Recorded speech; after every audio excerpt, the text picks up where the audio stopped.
अब हम की features of the Indian constitution देखेंगे।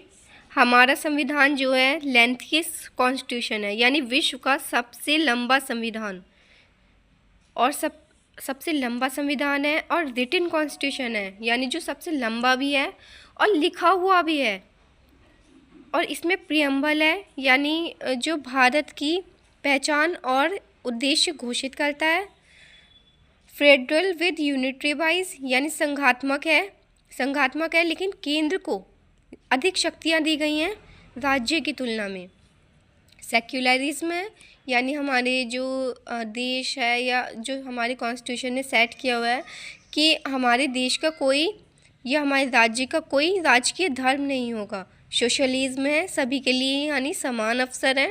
डेमोक्रेसी है, यानी जनता के द्वारा सरकार चुनी जाती है। आपको पता होगा कि हमारा जो संविधान है वो लोकतांत्रिक यानी डेमोक्रेसी है हमारे कंट्री में कि चुनाव होते हैं, जनता वोट करती है, तब जाके एक नेता जो है प्रधानमंत्री, मुख्यमंत्री या जो है मंत्री तक भी बनता है। मतलब मैंने उल्टा बोल दिया है, लेकिन मंत्री, मुख्यमंत्री और प्रधानमंत्री बनता है, तो वो डेमोक्रेसी के कारण ही है।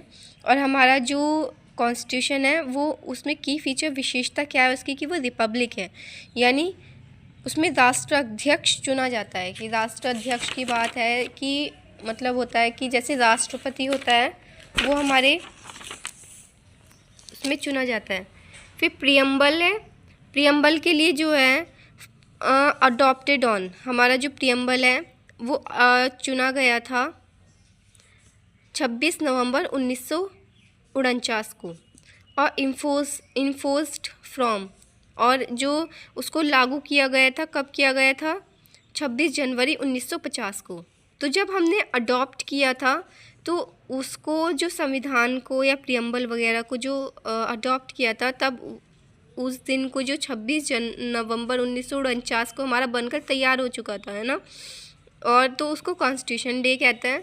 और 26 जनवरी 1950 को लागू हुआ था, इन्फोर्स्ड किया गया था उसको, तो उस दिन को हम रिपब्लिक डे के रूप में सेलिब्रेट करते हैं।